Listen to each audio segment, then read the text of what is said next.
पंच परमिष्ठिभ्यो नमः।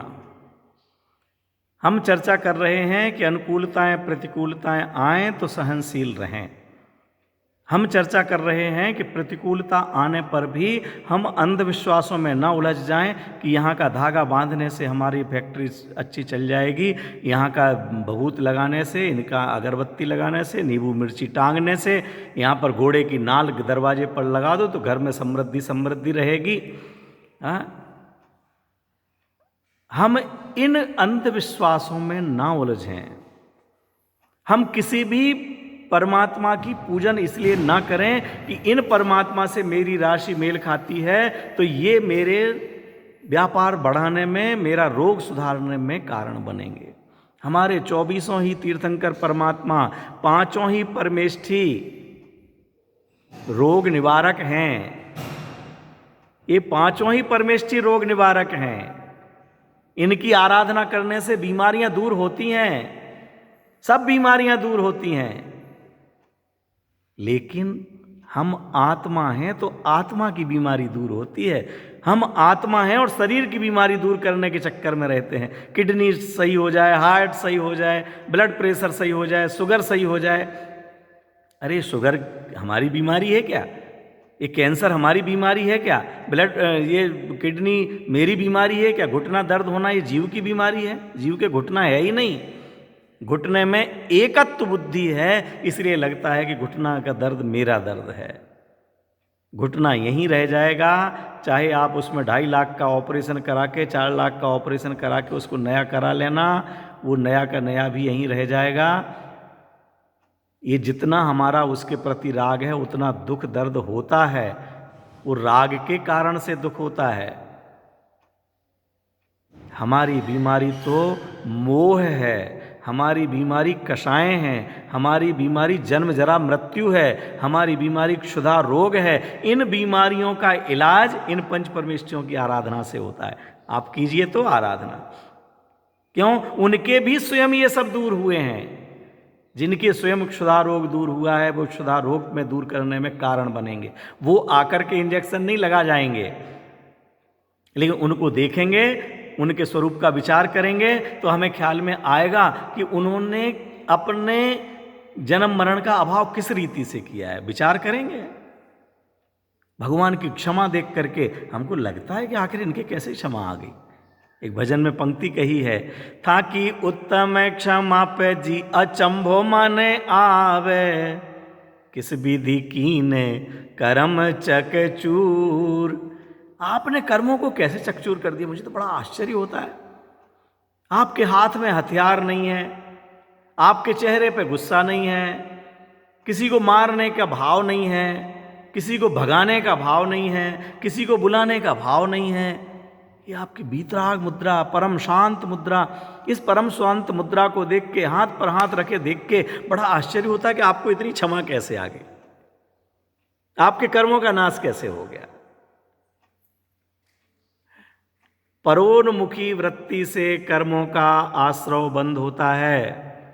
दूसरों के प्रति राग द्वेष काम क्रोध मद मोह लोभ के भाव होने से नए कर्म आते हैं और संसार भ्रमण होता है।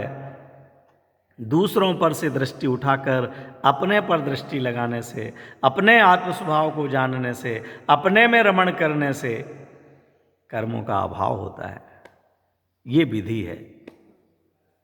इसके लिए हमें अपने स्वरूप को जितना उत्कृष्टता से, जितनी ताकत से बन सके वो जानना चाहिए। इसी मेरी भावना में गुणीवान जनों की सेवा करने के लिए भावना व्यक्त की थी। बने जहां तक इस जीवन में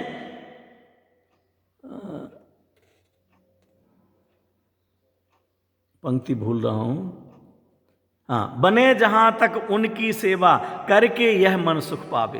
क्यों? किसको? गुणी जनों को। गुणी जनों को देख हृदय में मेरे प्रेम उमड़ आवे और बने जहां तक इस जीवन उनकी सेवा करके यह मन सुख पावे। वहां तो चर्चा की थी, आज फिर से चर्चा कर रहा हूं। गुणी जन कौन कौन है? गुणी विचार कीजिए। अगर आपने नहीं पढ़ा है, आप लोगों में से कुछ ने, तो मैं बताऊं, गुणों के समूह को द्रव्य कहते हैं।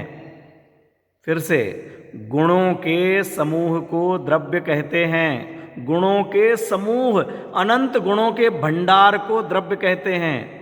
मैं जीव द्रव्य हूँ, जीव द्रव्य हूँ, मैं भी एक जीव द्रव्य हूँ, तो मैं किसका भंडार हूँ? मैं गुणों का भंडार हूँ, गुणों का समूह हूँ। अरे प्रसन्न हो जाओ और इसकी सेवा करो, बने जहां तक, बने जहां तक। किसकी? गुणी जनों को देख हृदय में मेरे प्रेम उमड़ आवे। तो गुणी जन कौन? उस समय चर्चा की थी कि कोई ज्ञान से बड़ा है, कोई चारित्र से बड़ा है, कोई संयम वाला है, कोई पूजन करता है, कोई स्वाध्याय करता है, कोई दान करता है, कोई ईमानदार है, कोई कार्य करता है। ये उनके गुणों की पहचान करें और उनसे प्रेम करें। अभी वो बात नहीं कर रहा हूँ, अब आगे की बात कर रहे हैं। गुणीजन कौन है? मैं स्वयं गुणीजन हूँ। आत्मा गुणों का भंडार है, मैं गुणों का भंडार है हूँ। तो इस गुणी जन, इसको देख के इसके प्रति प्रेम आवे ना। हमारा प्रेम अभी किस में स्थापित है? मेरा प्रेम इस शरीर में स्थापित है, मेरा प्रेम परिवार में स्थापित है, मेरा प्रेम धन में स्थापित है, मेरा प्रेम पद में स्थापित है, और उनकी सेवा में लगा हुआ हूँ। जिनको मैं गुणवान मानता हूँ, जिनको मैं अच्छा मानता हूँ, उनकी सेवा करता हूँ। यहाँ कहते गुणीजन। गुणीजन कौन? गुणों के समूह को द्रव्य कहते हैं। तो मैं एक जीव द्रव्य हूँ, मैं भी गुणों का समूह हूँ। इसके प्रति प्रेम उमड़े कि ओहो मैं आत्मा हूँ। इस आत्मा की बीमारियों को दूर कैसे करूँ? मुझे आत्मा की सेवा करना है, पर मैं अपनापन करके, हाँ मैं अपने से छला गया। अभी तक मैं अपने आप से छला गया हूँ। जो अपना नहीं उसके अपने पन में जीवन चला गया, पर मैं अपनापन करके, हाँ मैं अपने से छला गया। भाई में, बेटे में, बेटी में, इनमें अपनापन, उनमें अपनापन। अब मुझे मायरा लेकर के जाना है, बेटे बेटी की शादियां करना है, भतीजे भतीजियां की शादी करना है, उनके लिए दुकान खुलवाना है, उनके लिए फैक्ट्री खुलवाना है, उसके लिए MBA कराने के लिए पूना भेजना है, एक के इंजीनियर हो गया तो उसको नौकरी लगाने के लिए बेंगलोर भेजना है। इसकी चिंता, उसकी चिंता, परिवार की चिंता, शरीर की चिंता। पर की चिंता तो की, लेकिन आत्मचिंतन नहीं किया। पर की चिंता चिता के समान जीव को जलाती है, और आत्मा का चिंतन आत्मा से मिलाता है। चैतन्य का चिंतन चैतन्य से मिला देता है। हम चैतन्य हैं, आत्मा हैं, चित्त स्वभावी हैं, चैतन्य स्वभावी हैं, ज्ञान दर्शन स्वभावी हैं, अनादि अनंत हैं। अमूर्तिक प्रदेशों का पुंज हूं मैं, अमूर्तिक हूं मैं। गोरा काला नहीं हूं, मैं मोटा पतला नहीं हूं। मैं ना ब्राह्मण हूं, ना जैन हूं, ना हिंदू हूं, ना मुस्लिम हूं, ना स्त्री हूं, ना पुरुष हूं। मैं गुणवान हूं, गुणों की खान हूं। हमको लगता है हे प्रभु मुझ में तो बहुत अवगुण हैं, मैं अवगुणों से भरा हुआ हूँ, मैं अवगुणों से भरा हुआ हूँ, मैं तो बहुत पता नहीं झूठ भी बोलता हूँ, मैं तो चोरी भी कर लेता हूँ, मैं टैक्स की चोरी करता हूँ, मैं बेईमानी करता हूँ, मैं मिलावट करता हूँ। ये काम करना नहीं चाहिए, ये अवगुण है। मैं रात्रि भोजन करता हूँ, मैं जमी कंद खाता हूँ, सब मेरे से छूटता ही नहीं है, बहुत अवगुण है।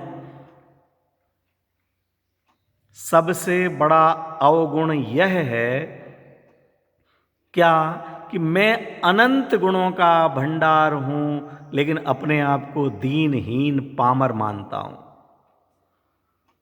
मैं अनंत शक्ति संपन्न हूं, सर्वज्ञ स्वभावी हूं, लेकिन अल्पज्ञ मानता हूं। सुख स्वभावी हूं, लेकिन दुखी मानता हूं। अमूर्तिक आत्मा हूं, लेकिन मनुष्य और स्त्री पुरुष मानता हूं। यह मेरा सबसे बड़ा अवगुण है। यह अवगुण जिसका दूर हो गया, उसके जो मिलावट करना, झूठ बोलना, चोरी करना, रात्रि भोजन करना, जमी कंद खाना आदि सब दोष अपने आप दूर भागने लग जाते हैं। लेकिन गुणों दोषों का पिता यह है कि मैं गुणों का भंडार हूं और अपने आप को गुणों से हीन मानता हूं, दीनहीन मानता हूं, कमजोर मानता हूं। अरे मैं कमजोर नहीं हूं, मैं इतना बलजोर हूं कि कर्मों को चकचूर कर सकता हूं। मैं इतना बलजोर हूं कि मैं सिद्धालय के मार्ग में दौड़ सकता हूं। अपनी शक्ति को पहचाने, अपने वैभव को पहचाने। गुणी जनों को देख हृदय में मेरे प्रेम उमड़ आवे। बाहर मत खोजो कि कौन गुणवान है, उसके प्रति मुझे प्रेम करना है। उनके प्रति तो करो, लेकिन मैं गुणवान हूं उसके प्रति प्रेम करो, आत्मा के प्रति प्रेम करो, अपने आप के प्रति प्रेम करो। और बने जहां तक उसकी सेवा, बने जहां तक निज की सेवा। कैसे? अपने ज्ञान को अपने में लगाओ, अपनी श्रद्धा को अपने श्रद्धे में लगाओ, अपने चारित्र का आचरण अपने में करो, यही उसकी सेवा है। आत्मा को राग द्वेष से बचाओ, विषय कषायों से बचाओ, ये आत्मा की सेवा है। पापों से बचाओ, व्यर्थ के पाप करके हम आत्मा को दुखी करते हैं। आत्मा को दुखी करते माने अपने आप को दुखी करते हैं। विचार करना।